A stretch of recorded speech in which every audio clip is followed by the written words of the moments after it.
In the face of stigma and misunderstanding, how can we help as individuals? Given the deep-seated stigma and misunderstanding out there, what steps can we take as individuals to make a difference? So for viewers, refrain from quick judgment.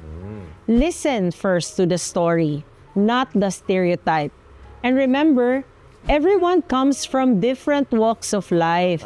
Huwag judgmental. Oh, kasi tayo, alam mo, mostly kasi niyan, Joseph, papasok din yung projection and yung minsan may inggit yan eh. Kasi hindi nila nagagawa yung ginagawa ng isa. So, i-judge ka na lang, tapos or sisirain.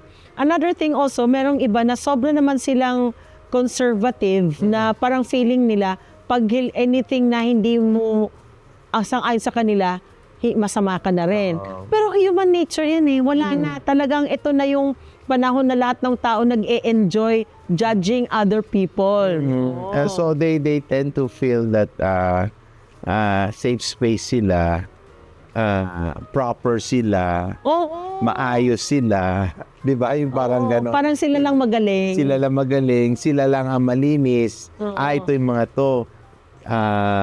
Besides, they go to this job, maka may sakit. Tsaka diba? Joseph, karamihan yan, miserable din ang mga buhay ng mga yan. Kaya gusto nila, misery loves company. Kailangan miserable ka rin yan. Kaya judge ka nila, babasahin mo naman yung dahil sa social media. Tingnan mo yung mga comments. Mostly niyan talagang nang-distract ng tao eh. Kasi maraming nag-e-enjoy. Kasi karamihan na hindi yan masaya sa buhay, Joseph. So kailangan nagkakaganyan. Anyway, tama ka dyan, no, Dale? Kaya for personal growth, ito na gagawin natin. Educate yourself on gender and sexuality. Respect boundaries and identities. This is the thing that we always say, di ba? Pero mahirap yun. Yung sasabihin mo, respect boundaries and identity. Wala. Talagang mas gusto talaga, mas masaya nga sila mang-judge ng tao.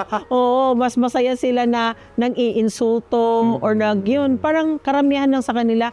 Kung ano yung nakikita nila sa social media, kung ano nakikita nandun, without really realizing what's the story or without trying to understand the story behind it, judge na kaagad. They always say, claim that they are morally righteous. Yes. Pero at the end, parang sinner rin sila, di ba? Gusto mo tanungin, ano bang moral compass mo? Sino bang moral compass mo? Karamihan ng mga yan, maliko din.